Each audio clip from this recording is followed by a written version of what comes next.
Hey guys, in this video, I'll show you how to connect a second PS4 controller.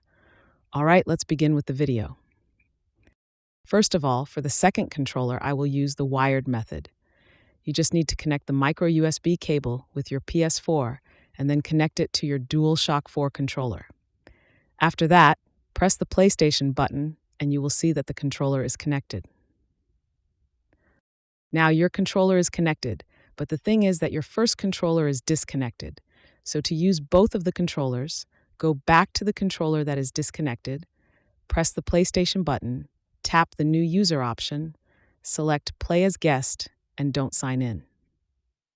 Once done, you will see that both of the controllers are now connected. So that's basically how you can connect a second PS4 controller. And that's it for this video. If you find this helpful, consider subscribing and giving this a big thumbs up. Thanks.